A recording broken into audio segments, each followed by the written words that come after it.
And now, from beyond our dimension, this is the JeffMara podcast. Here's Jeff. My guest is Grant Cameron, author and heavyweight in the UFO world, who became involved in ufology in 1975 after a personal sighting. He is a recipient of the Leeds 2012 Conference International Researcher of the Year and the 2013 UFO Congress Researcher of the Year. We're happy to have him here today.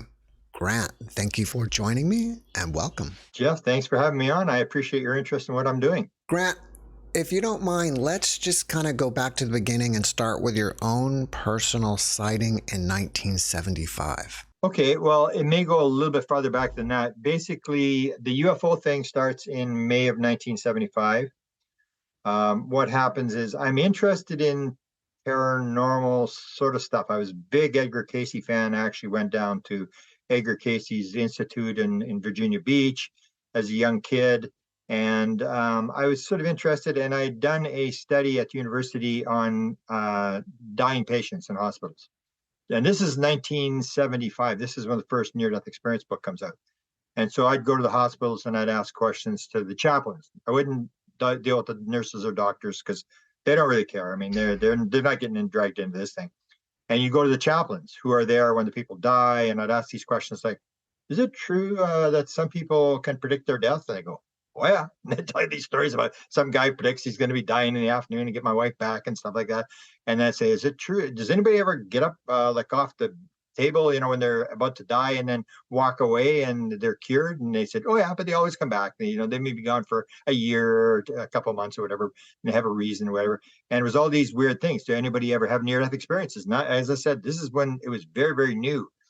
And does anybody ever have people come to visit them, which happened to my father later on after when he was dying, where his father comes to visit him just before he dies and stuff like that. So I was asking all these weird questions, and I put it in the paper. And unfortunately, it would have been a book. I had put it in this paper, never got the paper back. And so I lost the paper. I didn't get it back from the professor. But so I had this interest in sort of weird stuff, but I really had no interest in UFOs.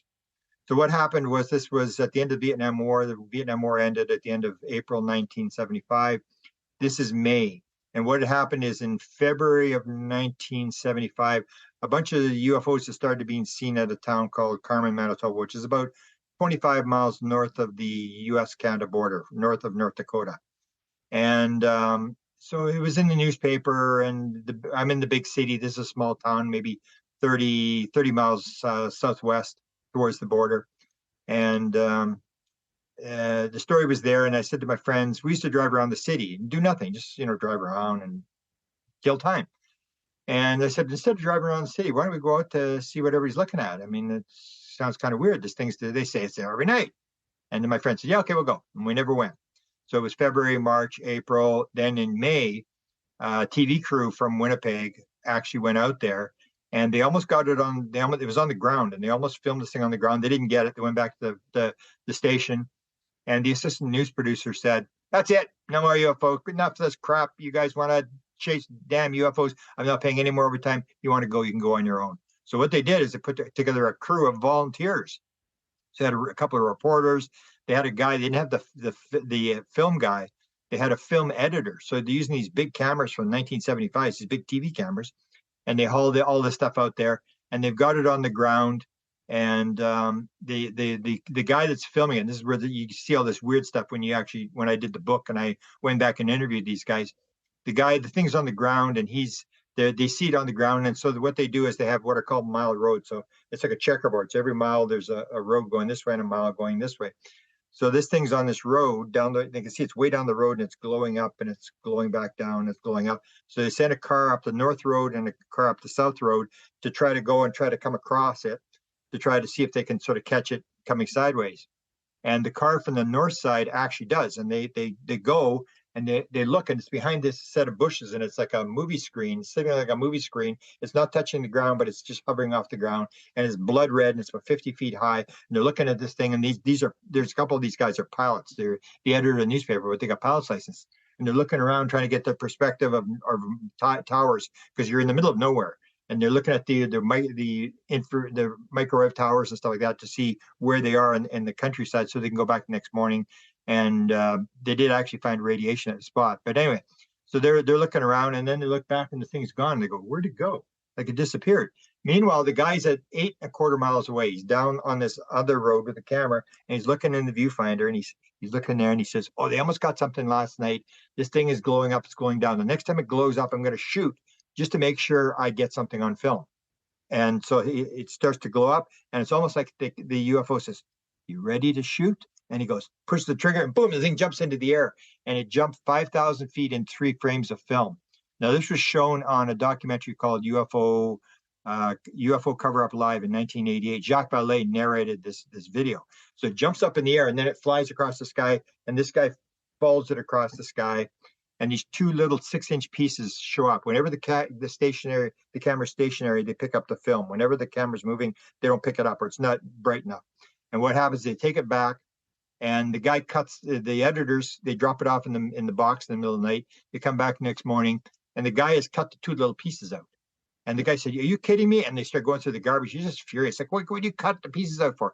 And the reporter, who became a major reporter in Canada for the Canadian Broadcasting Corporation, which is the government TV station, said that he saw it. He said, I saw it before it was edited. It was backwards. Went across the sky, and then it jumped in the air. And I said, what? And he said, I know what you're going to say. I'm telling you, I saw the film before it was edited. It was backwards. And so it was that's how it all started for me. But this film had been taken. So then it was on, they did an 8-minute documentary on this TV station, and they went frame by frame as this thing, and it was moving, and had echoes on it. There was these echoes following it, and it was moving on a wave, and a small wave on a big wave, and it was just really bizarre. And it was about 8 minutes long, and I said to my friends, man, let's go, come on, let's go see what they're looking at. And so we went out. That's the only reason I went out. I had no interest in UFOs. I just thought, wow, man. And the way I always describe it is, it's like you buy the lottery ticket, and you know there's a chance you can win, but you're not going to win. You got your ticket. So I go out there, and sure enough, drove around for an hour, in Carmen, out of Carmen, in Carmen, and we're looking around, like, what's everybody looking at? And I had no background in astronomy, couldn't have cared less. And you could see stars and planets, and it's like, well, whatever they're looking at isn't very, very spectacular. And so my friend, who actually I was just talking to the other day, said, when did you get involved with UFOs? I said, you were there. We were in 75. We were driving the car. And so he said, oh, yeah, I remember that. Yeah. He doesn't remember it very clear. I remember it very clearly. So we turned the car to go back into Carmen one more time. He said, we'll go back into Carmen one more time. If we don't see anything, let's go home. I said, fantastic. This has been a total waste of time. So we turned the car to go back in, and it appeared from the left to the right. And nobody in the car said, is that what it is? I wonder, is that what they're looking at? Everybody's went, there it is. It's so weird. It was just like this plasma object, and it was glowing. It was like alive. It was pulsing, and it was sort of moving up and down. It was bobbing like on a bobber on a fishing line, and it was sort of bobbing up and down. It came right in front of the car, just about half a mile down. It's hard to tell at night how far it's away and how big it was, but it looked like a plane type size, and it was moving maybe 30 miles an hour, maybe 200 feet off the ground, maybe not even that, right in front of the car. It's like you couldn't miss it. And I go, whoa. And as the car's slowing down, I said, stop, I want to get out of the car, because there was this bunch of school buses, and it was going in behind these school buses. They were parked outside the town. And I said, I want to see this thing. And I remember the car was still moving as I was getting out of the car, and I'm running through the ditch and across this parking lot. And I remember standing there, and I'm looking through these school buses, and I'm just watching this thing, and it goes, bloop, bloop, bloop, it's just flying away. So I grabbed all my friends 2 nights later, and I dragged all my friends. I said, man, you got to see this. This is the most incredible thing you've ever seen in your life. I drag them all out there, and they're there for about an hour. And then it's like, and we're going back to Winnipeg. I said, no, you got to see this. Stick around. It may come again. You got to see this. He said, no, I still remember. Cameron, no, we're going back. We're hungry. We're going back to Winnipeg for pizza. And I said, oh, okay. And that's all my friends. They all just took off. There was 28 people, because everybody in the city was out there trying to see this thing. And there was kids out there drinking beer Saturday night and stuff like this, It was like a big party thing. But it was in the middle of nowhere. We're in the middle of nowhere, and all these cars are parked there. And so there was 8 people left when this thing finally came the second night. And the second night is what triggered me to chase this thing almost for the rest of my life. So I had these kids who were doing science fair projects, and my friend that just talked to me the other day about it. And we were standing there, and this other car was there, and we're looking into the west, and all of a sudden there's this flash in the sky. Then there's a flash, and a flash and a flash and a flash and a flash, and it was jumping around the sky. It was flashing like a flash, like a flash cube on an old camera. And I remember the kids were in the field. They were sitting in the field, and we were standing on this dirt road. And the kid said, "Is that it?" I go, "I guess so." It doesn't look like what I'd seen the first night. I go, "I guess so." And it's jumping around, and it was like pandemonium broke out. It was like people yelling, swearing. It was like a football game where somebody's about to score a touchdown. Just you sing, and this girl could not see it. There was a girl. There was 3 guys and a girl in this other car. It was a courier car that they were using. And unfortunately, I didn't go back for 6 months to find the film. But the one guy had a camera, and he had the camera on top of the car. And this is 1975, so they had Nikon motor drives that just come out, which would advance the film very fast on the 35 millimeter. And I remember it was going click, click, click, and he was unloading the camera as this thing was coming at us. And the girl's going, "I can't see it, I can't see it." Everybody's ignoring her. She's crying away. And I'm just like, wow, and it's coming. And then all of a sudden it was the object I seen the first night. So that's why I always say, when you get into this phenomena, the thing can morph. So if you're going to gather sightings like little stamps, give it up, because it can change from one object to another. It started as this flashing thing jumping around, and it suddenly became this red pulsing thing again. And it was coming right at me. It was coming right at us. And it's like, oh, and the pandemonium, people are yelling and screaming as it's coming, and it's gained that. It's very down low to the ground, and it had sort of this green glow on the back. And then it sort of made this turn, and it sort of flew off. It came from the west, and it sort of flew off into the northwest. And I remember I'm standing there, I'm looking at it, I'm going, wow, that could be an extraterrestrial from another planet. I just felt so honored. I go, wow, this is so cool. And then I'm thinking to myself, and this drove me my whole life. And this is what the latest book I'm writing. I went, what's it doing? It's not doing anything, but it's just flying along. It's not doing anything. We actually had a joke there at the time when it happened. We had said, like, why would it come to Carmen? Carmen had nothing, had no industry, had no weapons, it had nothing. It's this small farm town with wheat fields and stuff like that. 2,000 people, just absolutely known for nothing, except the Belfer, who played for the Dallas hockey team, grew up there. But other than that, there's nothing there. And so we actually had this joke, and we said, well, it's coming from the States. Usually the guy said it was coming from the States all the time. So we said, oh, it's coming for a beer run, because in Canada, the beer had a lot more alcohol in it. So they're coming from the United States, they're picking a beer, and they're going back at night, because it didn't make any sense why they were there. And then I remember asking the guy who owned the airport, like 35 years later, I went back to do a lecture on it, and I was sort of gathering and saying, what's happening? There was no sightings. Hadn't been a single sightings for 35 years or 40 years, I think it was. And then I said, so Bob, why was it here? And he said, I was here. I said, no, Bob, I don't know why I was here. He said, well, I told you in 1975 why I was here. And I said, Bob, it's been 35 years. I have not a clue why this thing showed up in Carmen, Manitoba. He said, the nuclear missiles. I told you that in 1975. It came from the States. And he had the idea they were chasing these things over the nuclear missiles, and then they come over Canada, and then they fly back. And he said, I remember I told you the guy, they had it over a missile silo. The guy at the bar right at the border, which they have a lot, because again, the Americans come to drink the Canadian beer because it's got higher alcohol, the kids, and so they have these bars on the border. And he said, I talked to that U.S. Air Force guy, and they had one cornered over in missile silo. And this guy, they had 4 of them coming in, they were told to ram it. And so they the one guy, the guy that was telling them the story, claimed that he had pulled out at the last minute, this thing had gone up. So that's how it started for me. And then I'm going like, wow, this is like 2 nights in a row I get to see this thing. And I said, this is just incredible. And I heard that half the people in the town. So I'd go around the town. I was interviewing all these people. I was like, man, I'm going to make $1 million. This is like, I figure this thing out. And I went and interviewed all these people. And there was some pretty weird stories. There's no abductions. There's one kid who may have been abducted. It was really weird. The most bizarre story of this little 7-year-old kid telling me about being at home by himself, and this thing is there, and he's urinating off the front deck because they don't have inside plumbing and stuff like this. And this thing was there, and he's with his horse, and the thing is, and his hair was falling out, and he had nosebleeds and all this kind of stuff. And just sort of weird stories. So I gathered all these stories together, and then I went to get it published in Toronto, which is the big publishing thing. I sent it out, and there's sort of a couple of people, one read it, and nobody wanted to publish it. And then the local publisher in Winnipeg, we got a pretty big city, 700,000 people.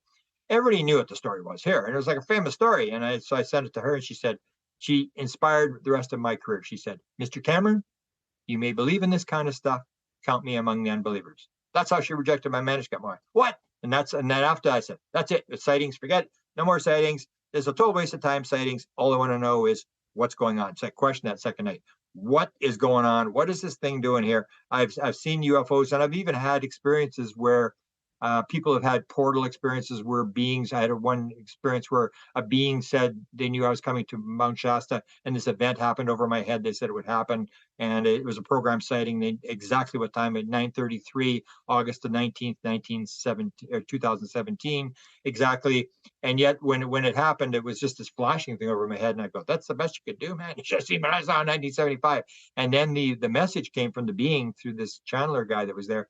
And he said, Grant doesn't need to see. He's already seen. He doesn't need to see. And I've had that a couple of times where it said, I don't really have any experiences. I've had a couple. I had actually one south of Dallas. The girl who broke the Stevensville, Texas thing, Angela Joyner. She was going to write a book on the presidents with me. And I went to see her. And we had an experience together where her husband came and he said, "There's something in the sky. Come on, go look out." And it was the whole 9 yards. It was just, I can't remember what it was. And unfortunately, Angela and her husband are both died. But it was like just weird. I'm looking at this thing. It was daylight and it was just flying along. And then the jets came right after that. The jets, like as if they're chasing it, which I think is the phenomena doing. I don't think there's any jets chasing it. And I was like, it's just so weird where you get these experiences. But in terms of sightings, I really didn't care. All I wanted to know was somebody's got to know what's going on. And that's when I started to chase the head of the Canadian government. I started chasing the CIA people. I started chasing the president of the United States. Like, the president of the United States got to know what's going on. He's the most powerful guy in the world. He's got to know what's going on. And so that's what I did.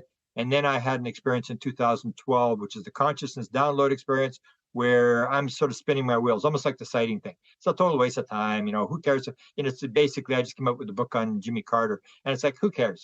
Jimmy Carter knew, he didn't know. Who cares? It's like COVID. Who cares who created COVID? It's like it happened. Learn to live with it. And so all I was interested in, and basically, I got this download experience when I was at a lecture in Phoenix, Arizona, and it basically said it's about consciousness. And it was like, it came to me with absolute certainty, put these pieces in my head, and it was like, boom. And then suddenly I was on about consciousness, near-death experiences, what I call contact modalities. You wrote a book on contact modalities, different ways to get into the field. So it could be either UFOs or hypnosis or trauma, head injury, near-death experience, all of these different things where you dissociate from your physical body. The left brain shuts down and the signal becomes clear, and you pick up the signal and you get downloads. And I wrote a whole book on music, of people who are downloaded with musical stuff, and how many good people got songs in dreams. Some of those famous songs in the world came in dreams and stuff like that.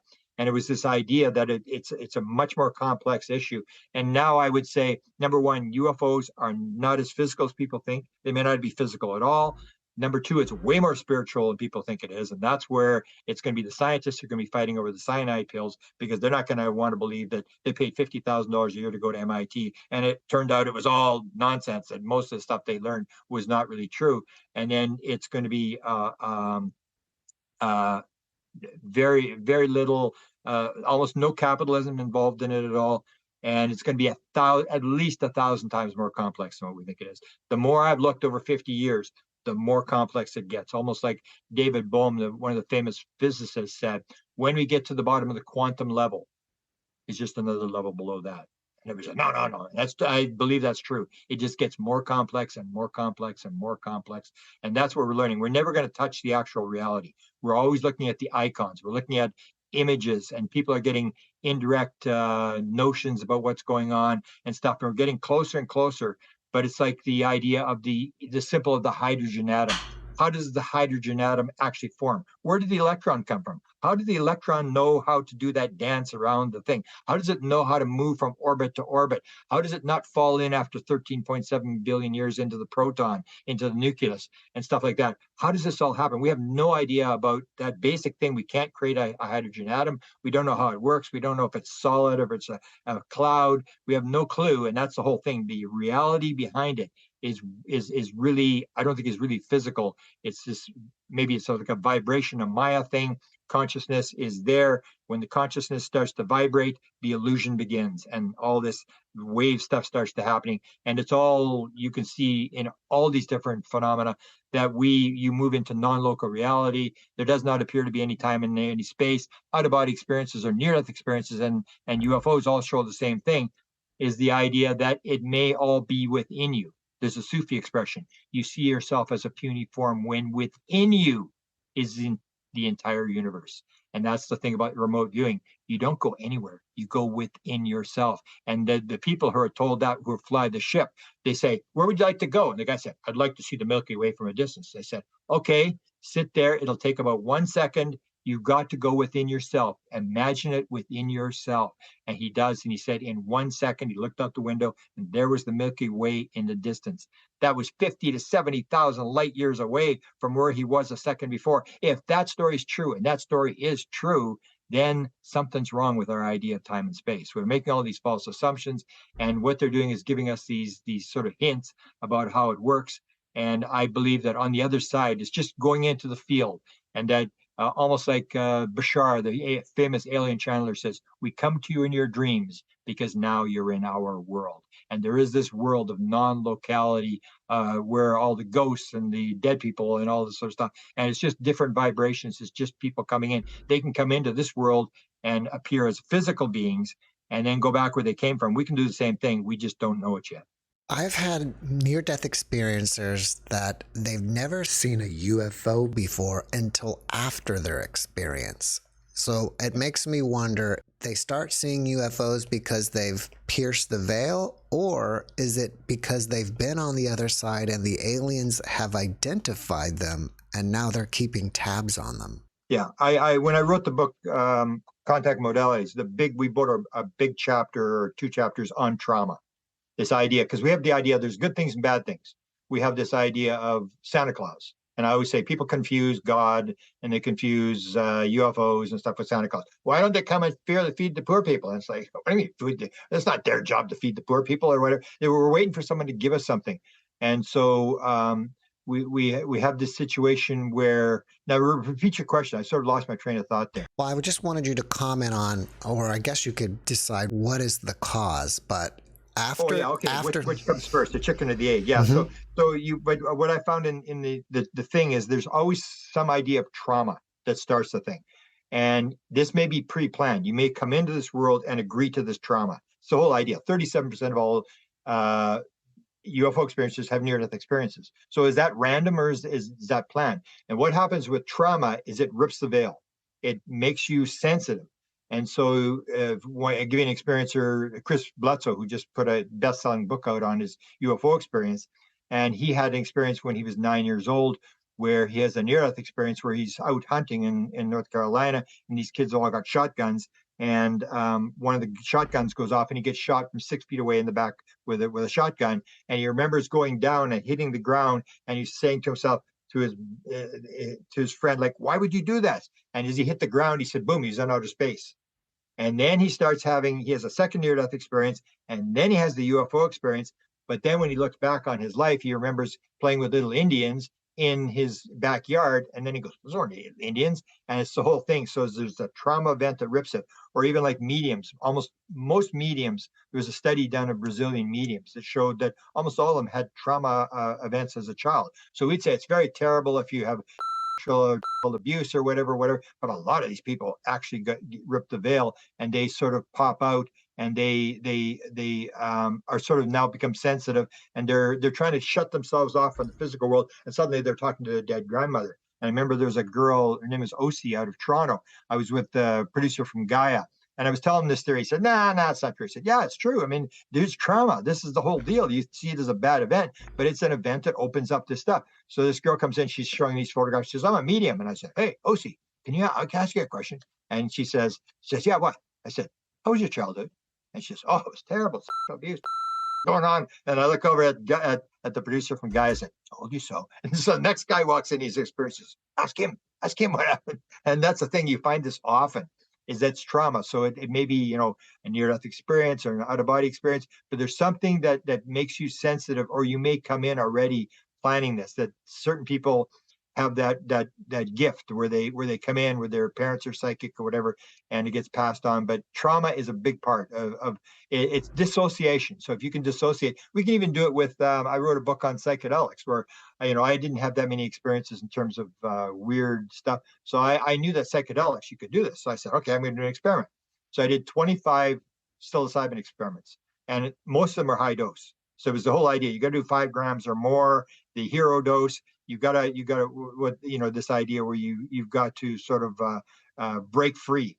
And so I would do these things, and I had all these experiences, and it was the same thing. It was you rip the veil, you get you sort of like a roller coaster. You sort of are whatever is happening going to happen to you is going to happen to you. You have no control, but you do get thrown in. And anybody doesn't believe that there's these other realms, just take 5+ grams of psilocybin and tell me the world is what we call Deepak Chopra, I think, is the closest of anybody to describing what's actually going on. And he calls it naive reality. We still are stuck in this naive reality that what we see is what we believe.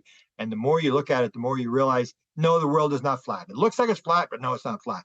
The sun looks like it's going around the earth, but it's not going around the earth. It looks like we're at the center of the universe, but we're not the center of the universe. It looks like things are solid, but no, things aren't solid. And as we go along, oh no, that's not right. We discover something new. Every time we discover something new, we discover something we had was wrong. That's the whole deal. Is when you have paranormal phenomena, it indicates one thing very clearly, and that is something that we have is wrong. If these events are happening, whether it's the experience, out-of-body experience, UFO experience, whatever it is, if these things are going on, we got something wrong with the way we're going to believe it. But people want to stick to their little thing. We got all figured out. We've even had the guy that invented quantum physics, Max Planck, told the story about Joly, who was his advisor, 1874, said, Max, no use going into to physics. Total waste of time. We've discovered everything. We've got it all figured out. Or Michelson, who won the Nobel Prize, 1896, said, we've discovered everything. All we got to do is take everything to 6 decimal places.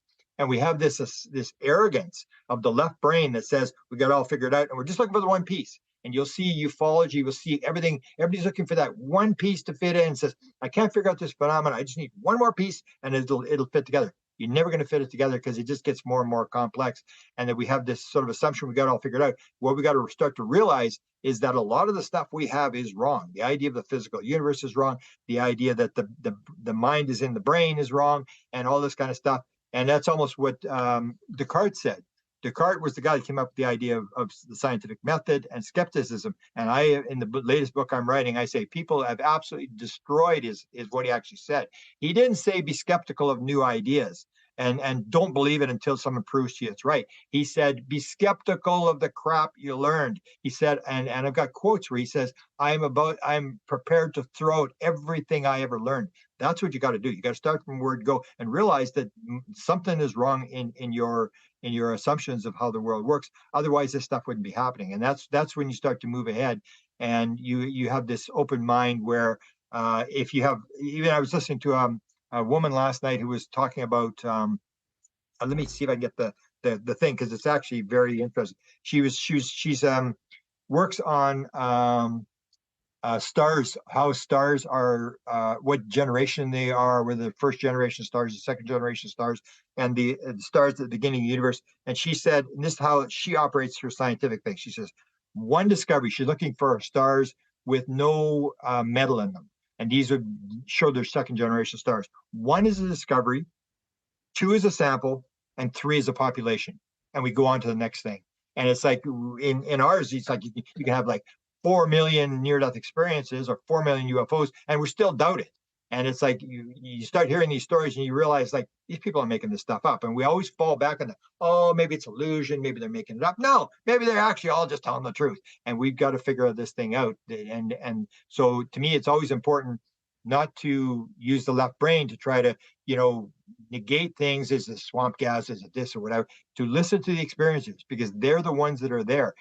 They're the ones that know. And I had a second download experience that gave me all these different things. And one was knowing versus believing.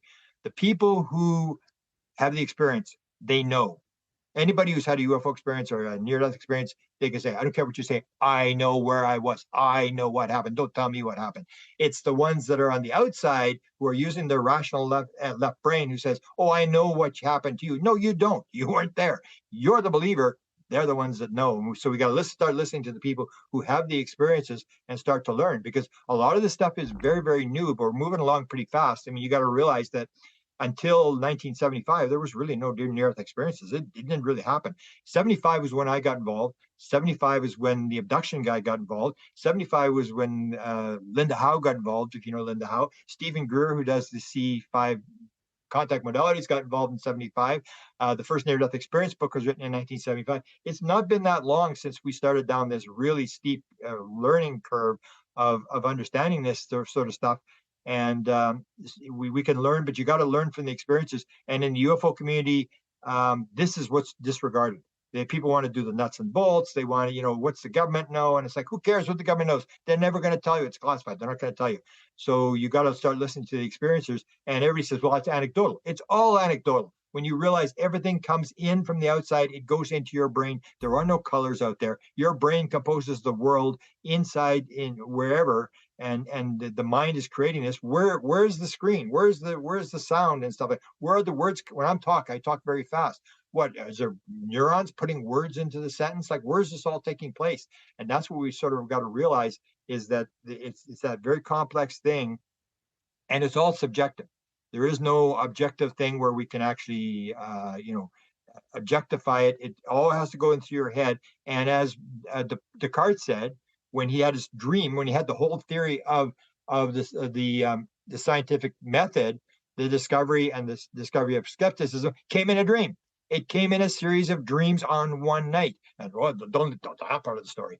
And that's the whole thing, is that we're getting this guidance that if you can break through that left brain, break into the field, all the material is there. And that's the whole idea of the akashic records, the idea that everything is in the field. For example, near-earth experience, here's another association between near-earth experience and UFO experiences. 40% of all people who have had UFO experiences say at one point during their experience, they knew the answer to everything in the universe. And I would talk to these people and I'd say, hey, how do you know there wasn't number 6, 7, 8 on the far side of the universe I forgot to tell you about? Same thing with near-death experience. Near-death experience is 31% of people say at one point during their experience, they knew the answer to everything in the universe. And I will say to them, how do you know that for sure? And they'll say exactly what I said with my 2 major downloads I had was, I'm not really sure. I just know. The difference between I know and I believe. I know what that came when that idea that this is all consciousness. It came with absolute certainty. There was no question. I knew that how it works. So that's what I think we've got to go. And once you start listening to this, you start seeing these relationships between the two, and you start to realize it may all be this spiritual world. As John Wheeler, the guy who invented wormhole theory and what was the other one? Black holes, a black hole theory. He said there is no out there. And if that's true, I mean, there's no out there. It's all within you. It's this whole idea of the out-of-body experience. You got to go within to go without.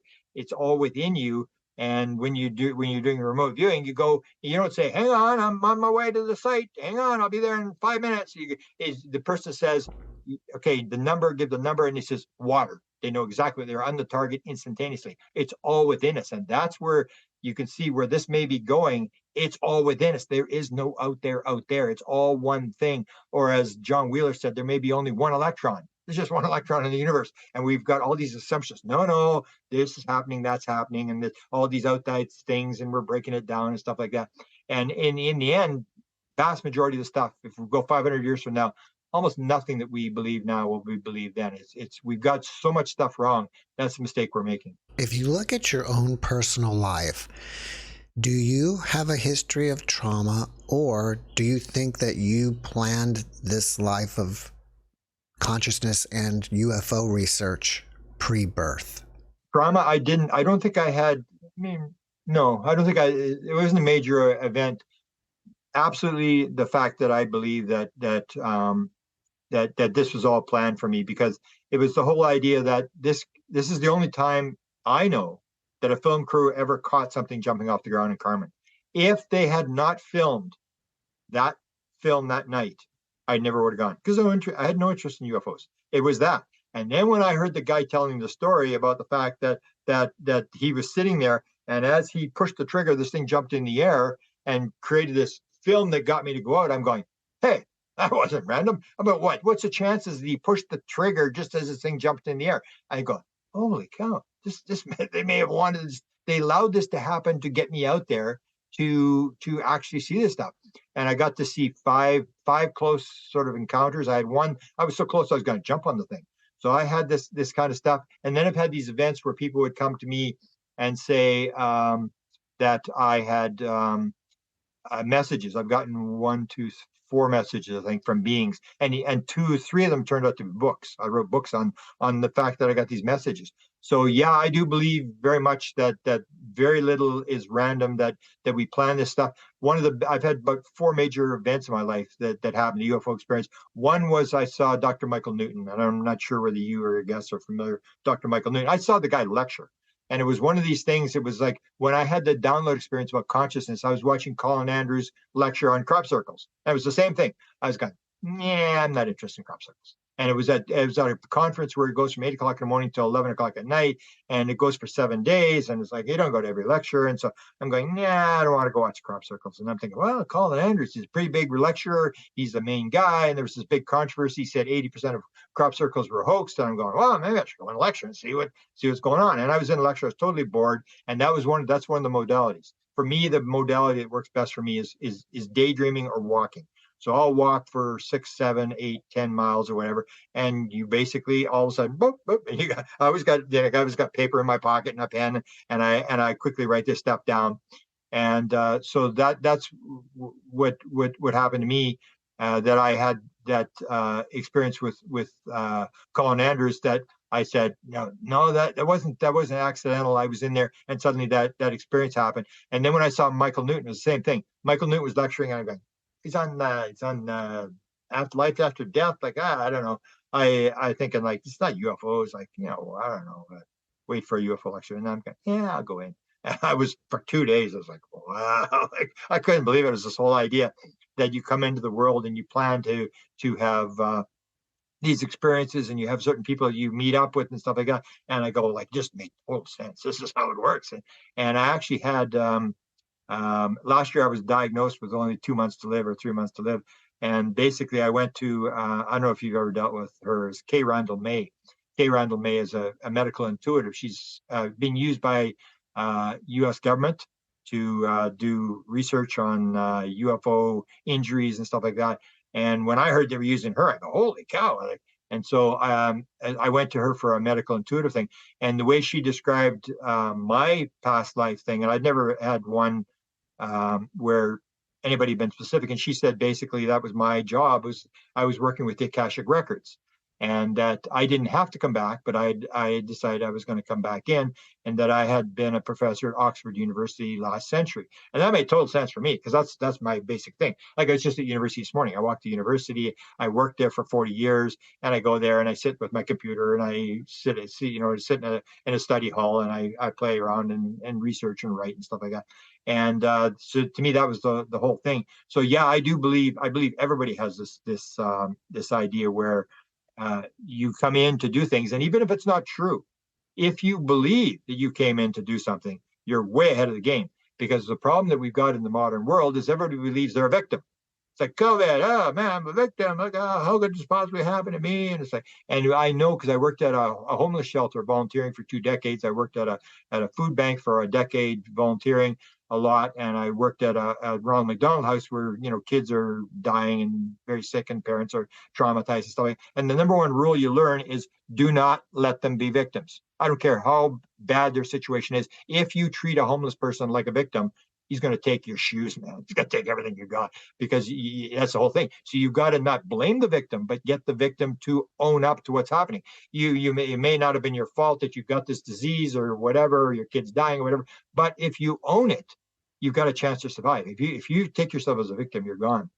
So that was the whole idea of the Michael Newton thing, is if you believe that you're actually in charge of this whole thing, then you take responsibility for what's happening, and you move from there. But to be a victim, And so Michael Newton was a big thing, and I've read the books numerous times, and I've watched that thing, and I think to me it's required reading that, and the idea that Deepak Chopra puts together about this idea of the fact that it's Maya, and that it's naive reality, and we're making these mistakes, and that people 5,000 years ago had this sort of figured out, and they were doing it through meditation. Their contact modality was this very deep meditation, sitting in caves for years at a time, and they got to do it, or psychedelics, or whatever.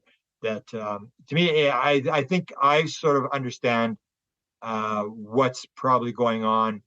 It's hard for me to explain it, but I think I understand enough about all the different modalities that it makes sense to me how they all fit together.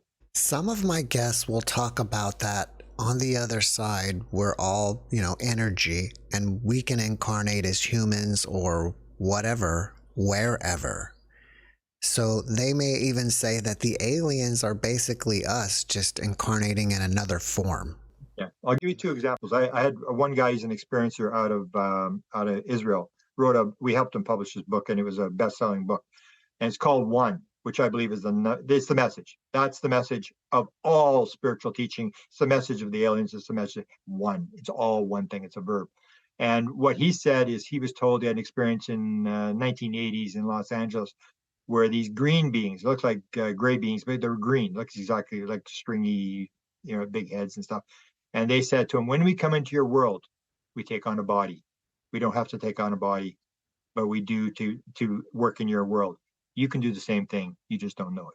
And that's the whole idea, is that they can come in. Or another one was a UFO experience. Her name was Sherry Wild. And every time I interview her, I always get her to tell a story. I say, Sherry, tell a story about Da, asking him an alien. And that's what I do. So people will say, for example, when somebody's got on the ship, they want to do the whole, fear thing. So they say, hey, did they probe you? Did it hurt? Were you scared? And I go, and I ask all the weird questions. So I say, you're on the ship? I say, yeah. I said, let me ask you a question. Did the alien have any clothes on? And they go, no, I don't think so. And I go, don't you think that was kind of weird? They had no clothes on? Yeah, it's kind of weird. Never thought of that. And I say, do you have any sex organs? And they say, they're women, they got sex organs? Never had anybody who said they saw sex organs. And so then you start wondering, like, what is it you're actually looking at? Or Michael Newton tells in a story. Michael Newton did regression. So he regresses the person to the past life, then he lets him die, and he takes him into the spirit world. And it takes like 3 hours to get through this regression thing. Very, very deep regression. And he says, okay, what's happening? And you go in the spirit world and who you're linking up with. And the one guy, he says, he's in his office and he lets the guy die. And he said, all of a sudden, guy goes, oh, the devil's here. And Newton goes, the devil? The devil's here. Are you kidding? And then he said, you sure? And the guy said, yeah, he's right in front of you. Can't you see him? He's got the devil's here. And he said, well, okay, so what's he look like?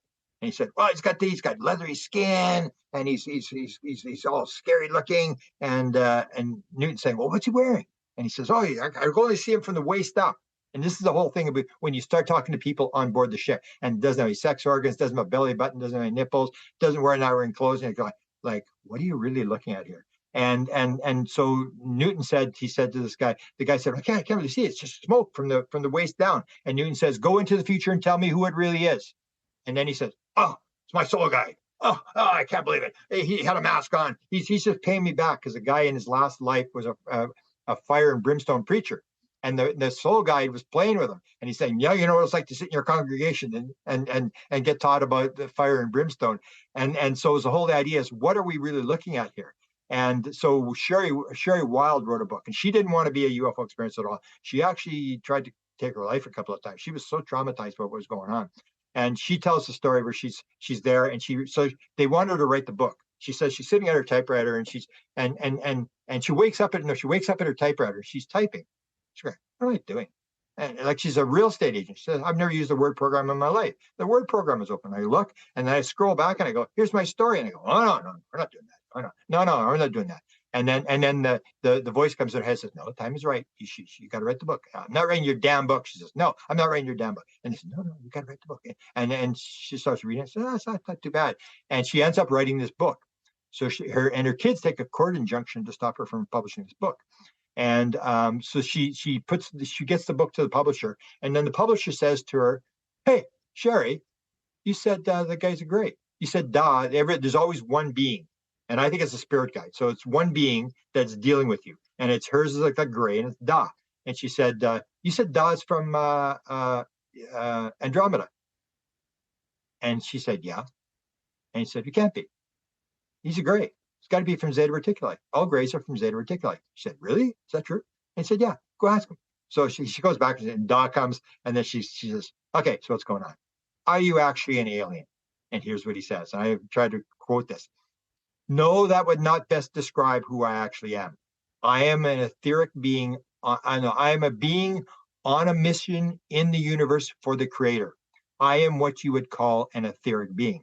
And she said, well, then why do you come and says ugly looking gray? He said, ugly? Ugly? You think I look ugly? And she says, well, yeah, you're so scary. And every time you come, you block my memory. So every time you come again, you scare the living daylights out of me because I don't remember who you are. And then he says, Sherry, you ever look in the mirror? And she's got big teeth. And she says, Sherry, you ever look in the mirror? And she says, why? Well, when you show those big teeth, we think you're going to eat us. And so you get these disguises. So I started asking people. I said, I got a couple I help people publish their books. So the one girl published her book, and I said, ask her being, is he an alien? And they go, no. It's like nobody's ever said yes. And that's the whole thing. What are we really doing? So when you're in the field, you can come as like, for example, my father, 2 days before he died, my father was he liked to play the skeptic, but he was dying, and he tells my mother doesn't really remember this, but it's kind of weird. She says, Dad says his father came. He died in 1956. He came, he was in the room. And I'm thinking, oh man, he's about to die. And then my mother says, your dad was here? And my dad says, yeah, he was here. And she says, oh, what'd he say?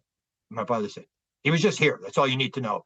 And it was the whole idea. So who is it? So if you have the idea of reincarnation, my grandfather lived thousands of lives or whatever. So why would he come as my grandfather? And is he coming as a physical being? He comes in as a physical being. He comes into the physical world and then goes back again. Why would he come as my grandfather? Because if he came as anything else, my father wouldn't know who he was, and it wouldn't mean anything. So that's the thing, is they come in to do the thing. Or the number one story, if you understand how these things move from field to field and how it actually works, is Leslie Kean. Have you ever interviewed her? You got to do. I think so. Maybe. She wrote the big UFO article for the New York Times in 2017 that said the government is behind UFOs. And she's a UFO researcher. I helped her start when she started giving her documents. And she wrote a thing on afterlife on Netflix. Did a 6-part series on life after death. So she got into physical mediumship, which I think is really important subject. So she got in with this Stuart Alexander guy out of England. And so when I wanted to interview her, all I wanted to ask one question. I said, Leslie, I've got one question for you. Did you actually see the hand? Did you actually touch the hand? And she said, yeah. I said, Leslie, tell me about the hand. And so she says, I'm sitting in the seance, and there's the table with the red light under it. And I'm sitting at the table by myself, and all of a sudden this watery stuff starts coming up on the table, and it starts forming into this arm, this hand, and it forms like this. And then it forms this completely solid. She says, I touched it, and it was real. She said you could feel the knuckles, you could feel the tendons. It was warmer than a regular hand. It was softer than a regular hand. And she was touching it, and then the hand went bang, bang, bang, bang on the table a couple of times to prove that it was real. And it just went into this watery stuff and off the table. And she said she's seen that a number of times. This is a New York Times reporter. That is critically important. That's how they can come into the physical world, take on whatever physical form they want in order to do whatever job they're going to do, and go back where they came from. We can do the same thing. We think we're stuck in the physical body, and that when we die, then the soul will leave and float away or whatever. But we don't realize we can move back and forth. The beings just have understanding that we don't have, which comes to the whole thing about near-death experience and out-of-body experience. Or the out-of-body experience, near-death experience, and the UFO experience, is that if the people had the answer to everything in the universe, the answers to the universe are all there. It's all there, and the beings who allowed them to see the everything in the universe already know. It's not like they don't know. They're the ones that gave us access to everything in the universe, or the soul guide that when you're in a near-death experience, who actually allows you to see everything in the universe, that person knows everything as well. It's all there. It's the ability to tap into it. And so I wrote a book called Inspired, The Paranormal World of Creativity, where I look at inventions, Nobel Prizes, music, art, and all these people where the idea for the quantum atom. I was just doing it this morning. Niels Bohr, quantum atom, where the idea came from. He's in a dream, and suddenly he's at a horse track, and the guy's narrating it to him. He says, "This is how it works. There's these levels. You go around there's going around the horses, and in order to move to the next track, in order for your electron to move from one shell to another, you got to speed up. You got to pick up some energy. You got to move ahead, and then you can't step on the line." That's how the thing, and that's where he got the idea of the Heisenberg, the idea of the uncertainty principle was behind the Bohr Institute in Copenhagen. When I went there, it's the first thing I want to see. Let's see this park where this happened, where this guy's going under the light into the dark, and under a light into the dark. That's where he got the idea. Einstein's theory of relativity came. He had the dream of the toboggan going down the hill at the speed of light, and you start to realize this is where this stuff's coming from. They're pulling it out of the field. Or Tesla, the alternating current engine. He's walking through Budapest park with his buddy, and all of a sudden the idea pops in his head, and he goes, "Oh!" and he draws it in the sand for this guy, and that's how these things appear. The laser and the hologram both came to guys who were sitting on a park bench. They're working on the problem. They couldn't figure it out, and then they're sitting there. One guy's waiting for a restaurant to open, and the other guy's watching people play tennis back and forth. And all of a sudden, boom! The idea pops in their head, and boom! They go running off. The same as with me. When you quiet the mind, when you walk for a great period of time, when you meditate, when you have a head injury or whatever, you rip the veil, and so these guys quieten their minds, they put it aside. Or Gary Nolan, who's big on UFO experiencers in terms of brain damage. The CIA hired him and his lab at Stanford University. And I said, "Gary, tell me about how this works," because he used the expression, "I don't know how this inspiration thing works, but I know how to make it work." I said, "Gary, I want to use it for a quote. Can you tell me how this works?" And he basically says, he has two different models. He has the one where he sits in his mind and he puts all the things that he knows, and it's like an FBI spreadsheet. And he's got lines connecting these things. And then he says, he puts on a piece of paper what he wants, puts it beside the bed, and he said he wakes up and it's either that day or the next day, the answer is in his head. And he says, "I don't know how it works. I don't know if there's little elves going around in my head or what's going on, but I know how to make it work." And this creativity thing is to, when you're in a hypopompic or hypnagogic state as you're coming in and out of sleep, that's when you suddenly get there and you're getting something, you can't move a finger, you can't move anything, because your left brain's going to come back online and say, "Oh, Jeff's awake. Okay, let's go." And it's like everything goes down like water going down a toilet. It all goes back where it came from. That people can get into this field, and we started to learn. Or Edison used the process. Edison used to use this. He had 3,000 pages or 3,000 journals, 2,500 inventions or whatever. And what he would do is the same thing. He would take a steel ball and he'd sit in his chair, and he wouldn't sleep at night. He said, "I don't sleep at night." And then he'd sit in his lab and he would sit in this chair with his arm over the thing and they'd have a steel plate on the floor, a steel pie plate. And then he'd sit there, and then of course he'd doze off and fall asleep, and his hand would relax, the ball would fall, hit the plate, and then wake him up in the middle of this just as he's going to sleep. And then he'd write down what was his head, pick up the steel ball, do it again, and do it over and over and over again. That's where he got all his inventions from. And that's when you see that it's a thing where we can actually tap into this field.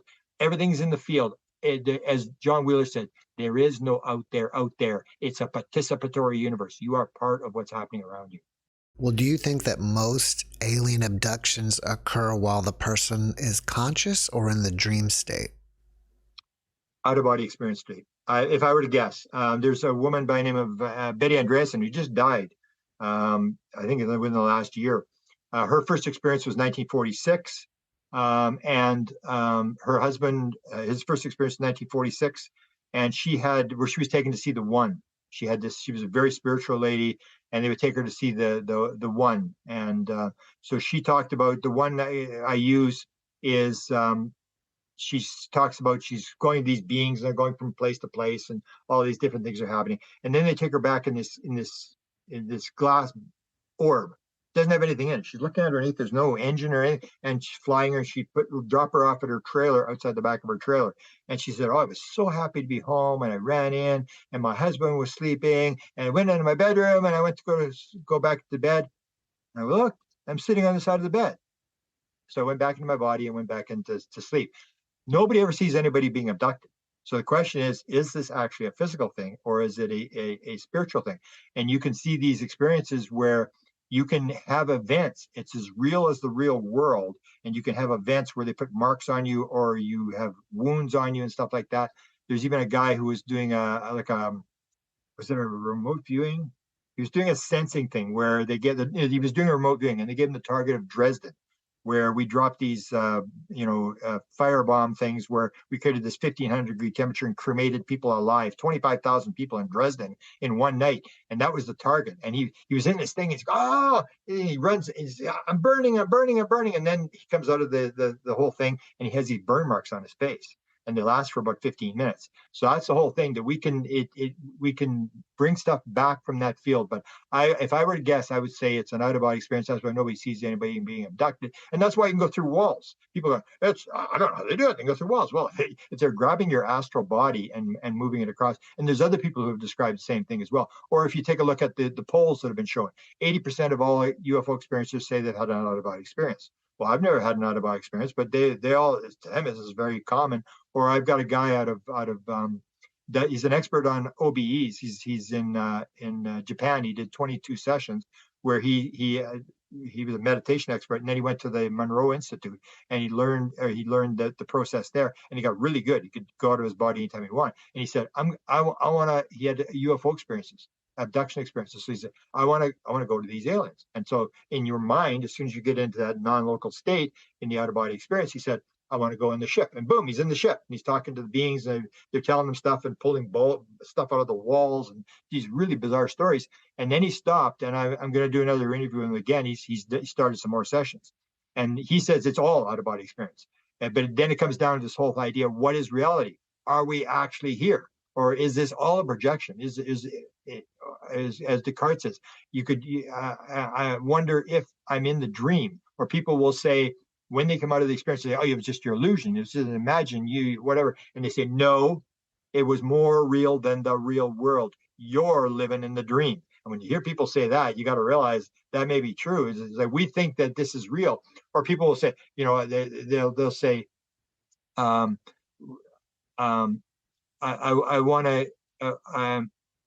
want this is a terrible life. And I say, when you die, you're going to suddenly realize it was a dream, that you were not Jeff, the character on the stage. You were just playing Jeff, the character. You're not Jeff.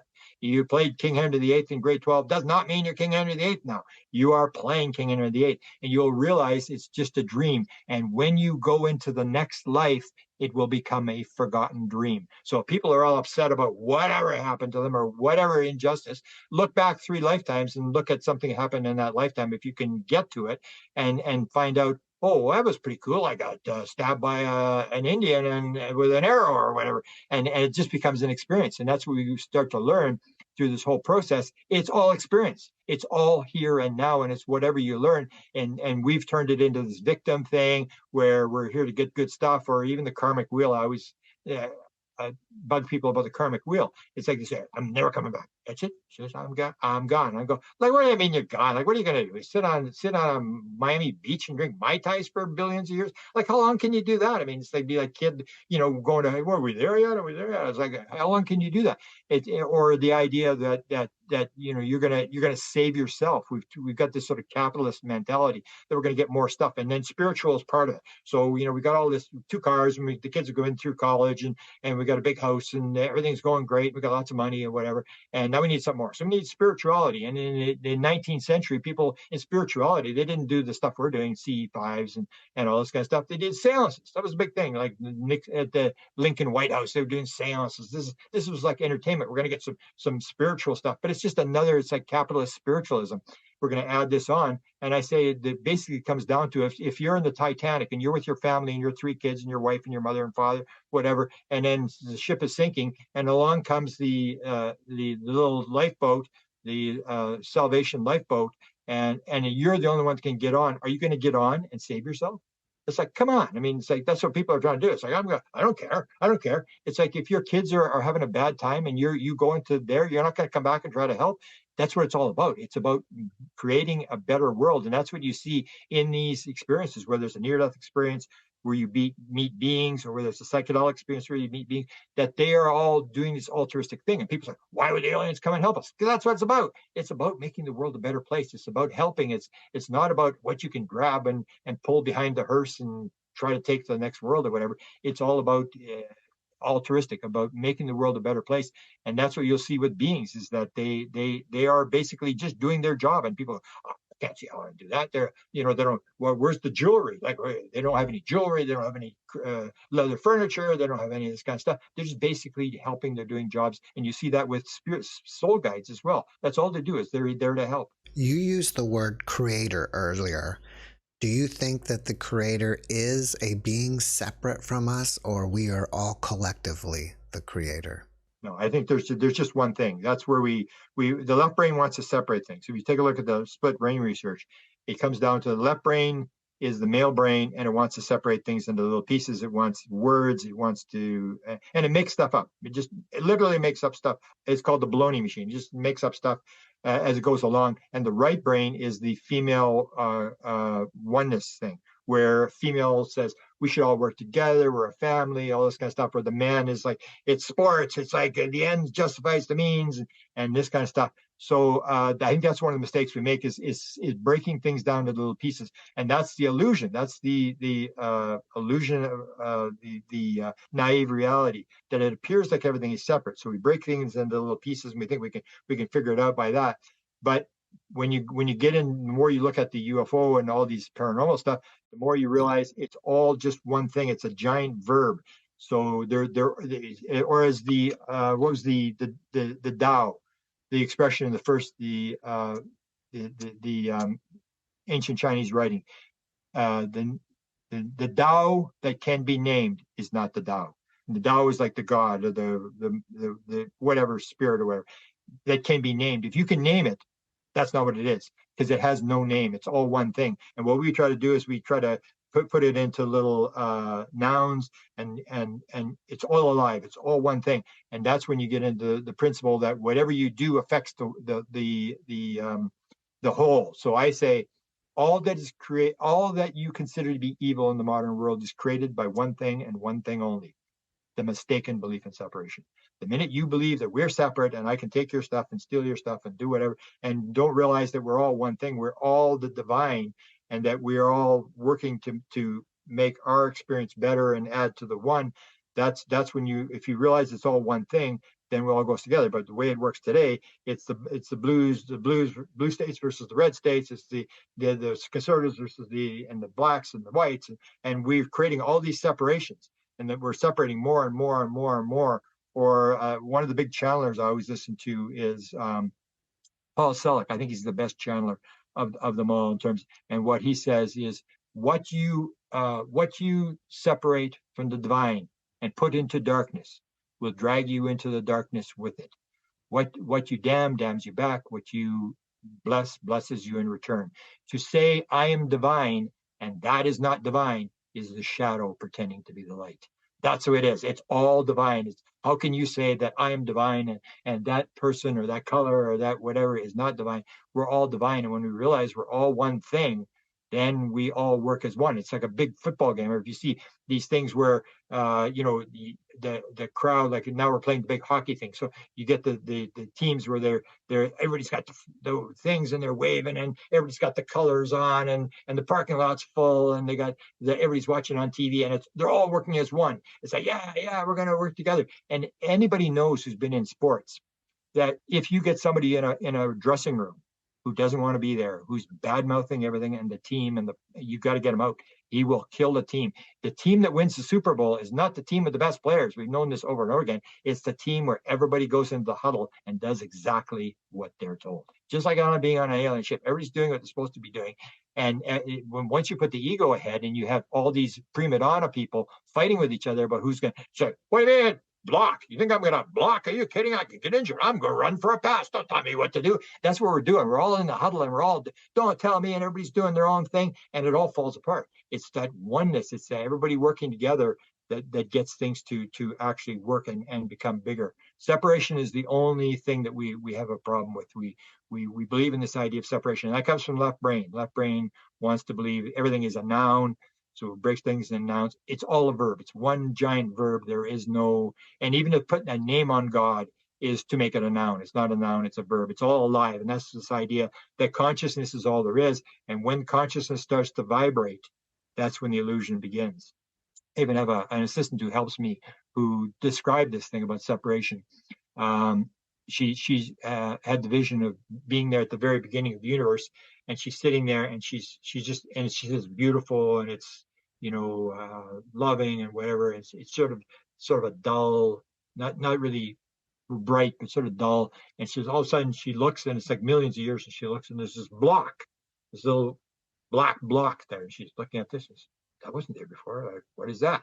And that's the beginning of separation. Something decides it's going to be separate. So it becomes, and then she said, and after a while, another block, and there's more and more blocks, and all these blocks start to form. And that's the idea of separation, that everything sort of separates and forgets who they are. Basic premise of almost all spiritual literature is remember who you actually are. You forget who you are. You came into the world like Michael Newton. You came in and you agreed to do this, you agreed to do that, you agreed to do this, and you forgot. And then Michael Newton says he did 7,000 people, and he said they all said the same thing, where they come through and then they live their life, and then they go, and you have this panel between 3 and 12 people, depending on how advanced you are, and they ask you to say, so Jeff, how'd it work out? Because you planned it. You can't blame Hillary Clinton. You can't blame the mother-in-law. The dog ate the homework. You know, the aliens, evil aliens. If I hadn't been for evil aliens, I would have done something. They go, time out. No. How did it work out for you? You planned it all. And Michael Newton says every 7,000 people all said the same thing. I could have done better. I forgot to do this. I was going to do that. I knew and I backed out of this. I panicked and whatever. And that's what he's shown, that before you come into life, according to Michael Newton, is that you go into this big amphitheater. And you see all these different events that are going to happen in your life and people. And there's a woman with a silver brooch. And when you see the woman with the silver brooch, you got to know that woman. You got to connect with that woman, because you planned something. That's one of your soulmates. You have 24 soulmates. It's one of your soulmates, and you're going to play this role, and you got to do something. They're going to help you do your thing. You're going to help them do their thing. And I remember Michael Newton was saying he's talking to this guy, and he's in this big amphitheater, and he's watching. And it's like in real time. Same thing happens with abduction experiences, where people you can have the person in the regression. You can actually talk to the alien. Or the one woman, Barbara Lamb, actually, when she talks to people, they're scared they're lying on board on the ship, and they say, are you scared? Yeah. Well, what's going on? I can't see. Well, take a look. Look over to the right. What's going on over there? What are the aliens doing? I don't know. Well, ask them what they're doing. And it's taking real time. And so it's like, it's not going back. And so she asks and says, oh, is there something wrong with my kidney? I should look at my kidney. And I said, is that real? And she said, yeah. And I said, let me talk to the aliens. And then she talks to the aliens. And it's like this, it's like real time thing. And that's what we sort of forget, is that this real time thing. And that when you get to the end, that you look back on all this sort of stuff, and you planned it, and then you plan your next life. But it's all for the glory of God. It's all to try to make this thing bigger and more elaborate. But we are all, or the idea of consciousness. So I say, and I've only said this about the last year, God did not create the heaven and the earth. God created the sparks of the divine, and they created the heaven and the earth, because it's all made out of consciousness. There is no physical world. I mean, Max Planck developed said there's no physical world. It's all made out of this consciousness thing. So what happens is we come out and we create, and if you can create a house in the spirit, in the physical world, you can create a house in the spiritual world. And that's where all the negative type stuff. So if you commit suicide, you'll take that negative energy, and somebody else will come and tap into the negative energy. And it's all being created on all these different levels, but we're creating it. It's not like God created the heaven and the earth out of material stuff and then put the spirit in there. That's an old idea. No, it's the spirit is creating. The spirit is first, matter is second. That's why the mind creates the brain, not the brain creating the mind. Or in near-death experiences, you have the prime thing where a person says, oh, I believe my mind is inside my head. I say, okay, so the guy has a near-death experience. He's floating away from his body, and he looks back, and he sees Jeff lying in the bed, and he goes, oh, is the consciousness in the brain? The consciousness ain't in the brain. I can see my head. I can see my brain. It's right there. And the consciousness is up here. The brain is in the consciousness. And then if you float to the window and look out the window and see the stars are in the consciousness.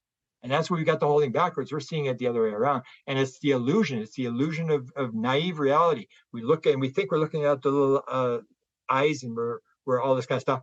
But some of the work I do, which I think is very important, has been ignored. And it's this thing with the blindfold reading, with the little kids who can blindfold read. And they can play, read books and do this kind of stuff. If that's true, and that is true, because I've talked to all the trainers around the world, and lots of cases. There's even an Olympic team in Australia where they compete, and they compete against each other, these blindfolds on. And that's the whole thing. If that's true, I mean, if you can see without your eyes, something's wrong. And that's where the mistake we're making. We're assuming this happening. And when you see all these paranormal events, it shows no. And that's what I think the paranormal events are doing. I call it the theory of wow. They just want you to go, wow. They went, wow, how the heck did that happen? And it makes you think. They're not going to tell you what happened. They're going to make you think. And they just keep, and they make it weird. Because if it ain't weird, you're not going to pay any attention. I talked about cattle mutilations with Linda Ha. I said, Linda, you know why they take all the blood out of the cow? She said, no, why? I said, because they didn't take every single last drop of blood out of the cow. You wouldn't be interested. They get you by doing that. And that's why they do the weird cuts. And you go, what is going on? Or why do you drop the cow from 100 feet up into the farmer's front yard? You got the cow. You're flying away with the cow.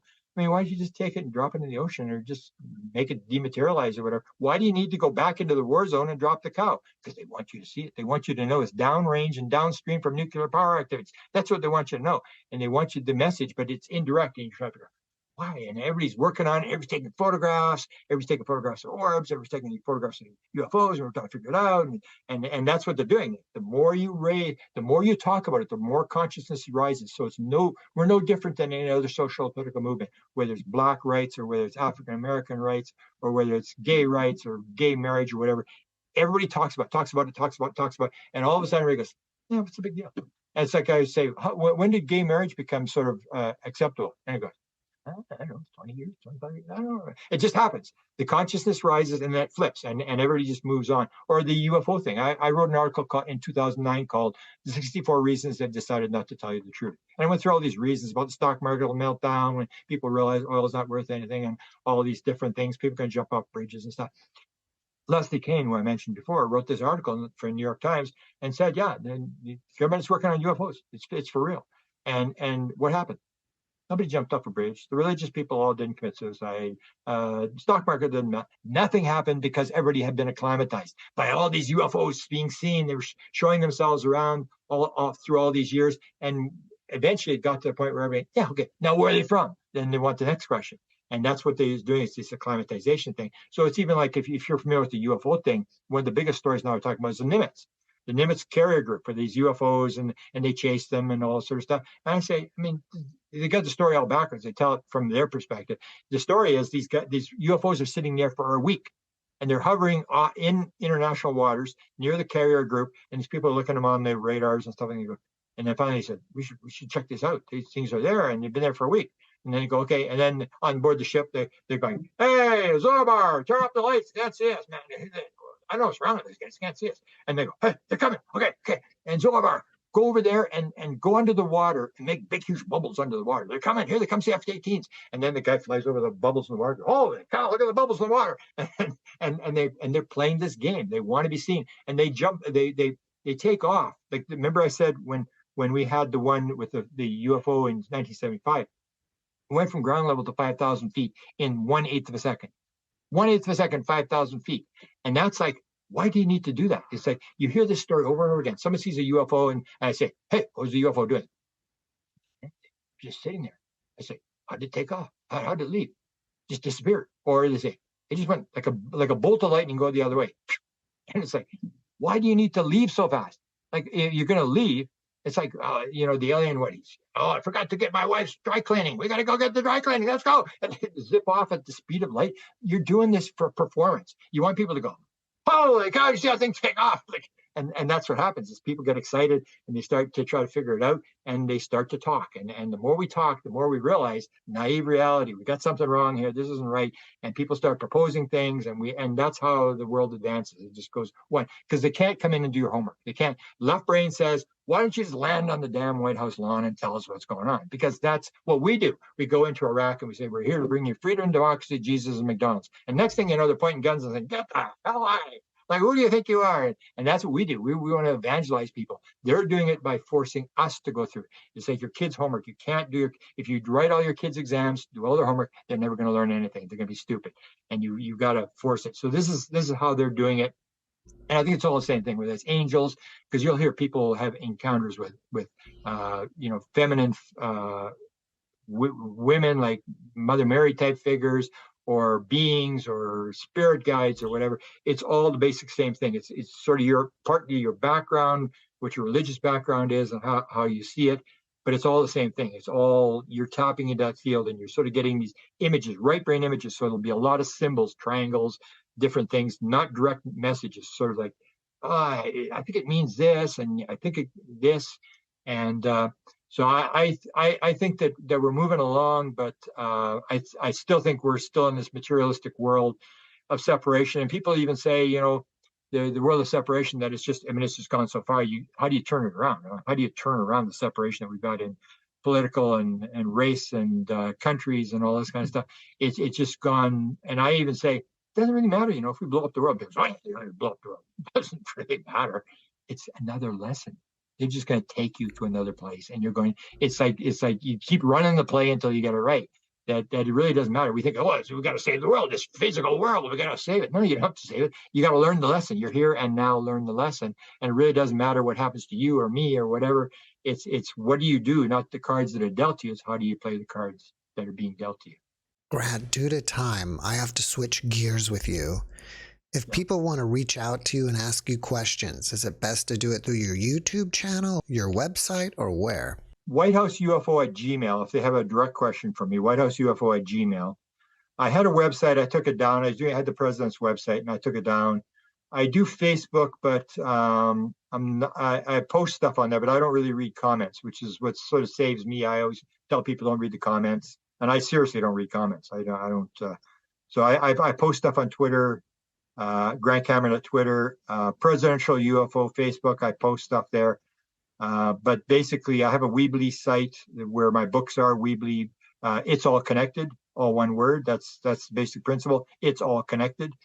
And but other than that, if they have a personal question, or if they have a story or an interview or something they want to be done on, like I do a lot of near-death experience stuff now, and I do a lot of more spiritual stuff in terms of, and it doesn't get as many hits. I mean, I was doing the Tom DeLonge thing with the, you know, the whole government conspiracy stuff, which I get dragged into from time to time, and it was huge numbers. So people they want that kind of stuff.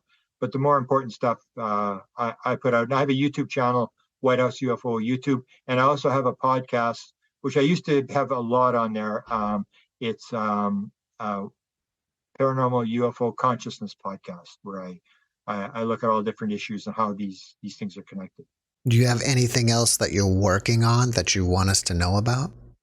Well, I just published a Jimmy Carter book, because Jimmy Carter was diagnosed with the same thing I was diagnosed with, and he is near death now. And I did all the different presidents. So I've written a book on Jimmy Carter, and I wrote a book, which is, I think, a fairly important book, and that is the book on UFO sky pilots, which talks about all these people who claim that they've flown the craft, which I thought, when the first woman I was going to throw out of the house when she told me I flew the craft, I was like, yeah, come on. It's like 70 years old. It's like, come on, you flew the craft. I was thinking of, you know, Saudi Arabia. A woman is not allowed to drive a car at that time without a husband or a man in the car. I go, they let you fly the craft? It's like, come on. And they said, yeah, I've flown 3 different models. I go, you did? I said, well, how do you fly a craft? She says, oh, you do it with your mind. And I'd had that download experience about the consciousness. So that's why they set me up with her. They said, oh, you got to talk to Pam Dupuy. I didn't know I was supposed to talk to her. She said, she just came in and started telling me the stories.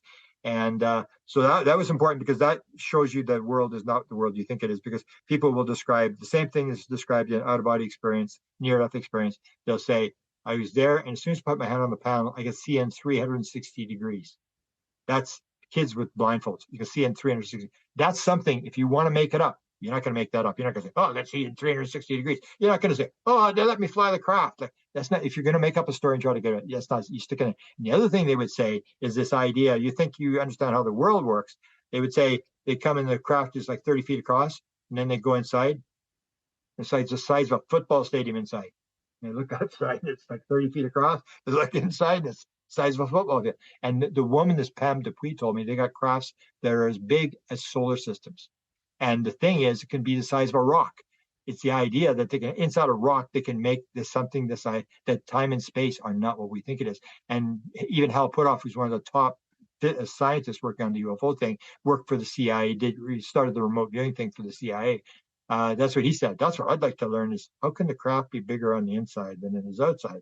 Because that sort of gives you the idea that something we got is wrong. And if you can figure this out, that just blows me away. Some of the stuff that these people would describe in there, or the fact that they said, there was a guy, CIA guy, high-level CIA guy, who described his case. Had a U.S. Air Force retired colonel. I had a 747 United Airlines captain, and they all say the same thing. Whatever you imagine, the craft is alive.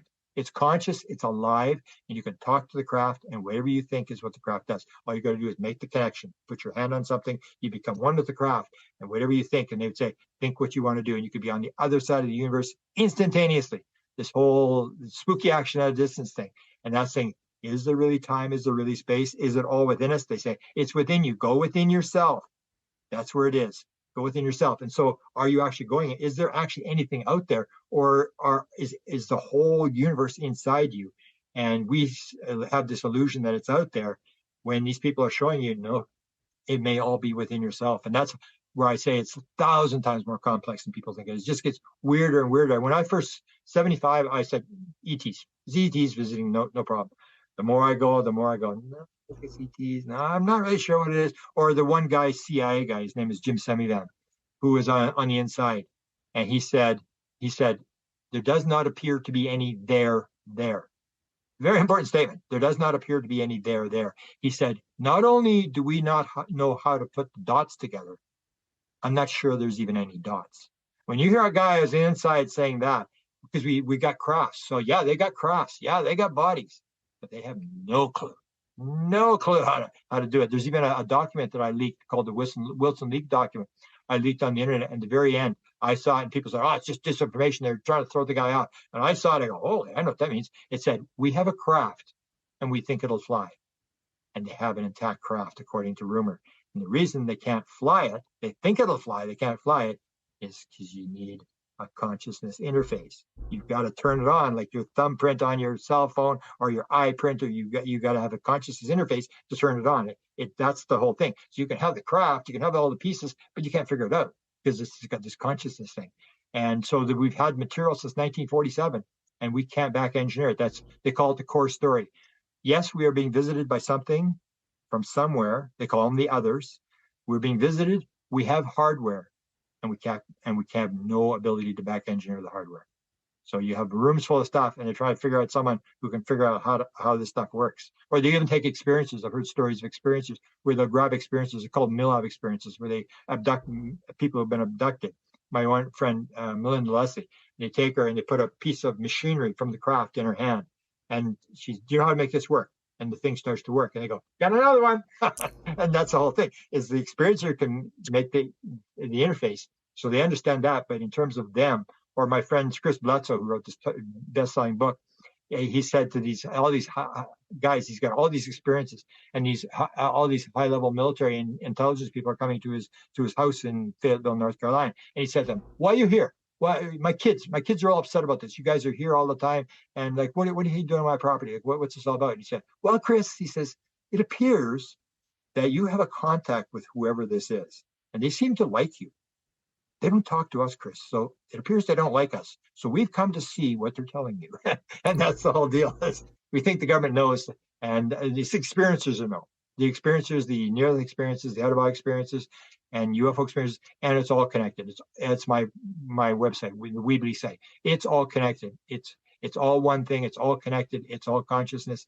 And we're starting to unravel this, and eventually we'll get it, but we'll never get to the bottom of it. We'll never get to the even you see Skinwalker Ranch, they discover this, discover that.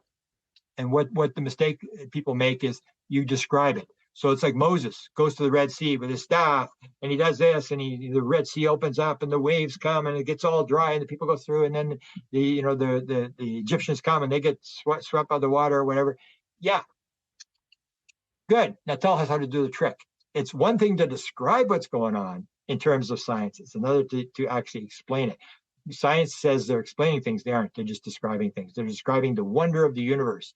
But in terms of being able to do it, and it's a whole different game. So people can describe what's happening with UFOs or out-of-body experiences, but I don't think we'll ever ever figure out how it's actually done, because it's reality cannot be seen. It's like we're seeing desktop icons on a computer. Because you've got a desktop icon that says email, that's not your email. The email is something way deeper and way. You're just looking at an icon on a desktop. Grant, before we finish up, can you leave us with one last positive message? The message I always like to leave people is, people get concerned about what's happening out there. You got to realize it's all within. If Michael Newton is correct with the 7,000 regressions, which I believe he is, this is what's going on. We come into the world to do something. We come in on a mission to do whatever it is, big, small, whatever. And we go through our lives, and when we leave, we only get asked one question: how did it work out? So what we need to worry about is not what is everybody else doing, because you're not going to be judged for them, not going to be judged for you. All you got to do is realize you came into the world, I came into the world to do something. I will be asked, how did it work out when I leave? So all I have to do is worry about is, why did I come into the world to do something? What is it I'm supposed to be doing? And am I doing it? The rest is totally irrelevant. Doesn't matter what's happening around you. It is, why am I here? What am I supposed to be doing? And how can I make it a better world? And the fact that you're going to have to sort of answer for it in terms of the fact that you're the one that set it up. You're the one that made the plan. There's no God making you do stuff. There's nobody, all this kind of stuff. We set up the whole play ourselves. And so all we got to do is worry about, why are we here? Are we doing what we're supposed to do? And leave it at that. Grant, thank you for that message. And I hope you come back for a part 2, because I have a whole bunch of questions here that we didn't get to. Anytime. Sure, anytime. All right, thank you, and have a great rest of your day. Okay, best of luck. All right, great job. Namaste. Namaste. Thanks for watching the JeffMara podcast. I really appreciate you. Another way to show support is through YouTube memberships. And if you do, there are loyalty badges and other perks depending on your level of membership. All you need to do is click the join button underneath the video to find out more. Thank you for your support.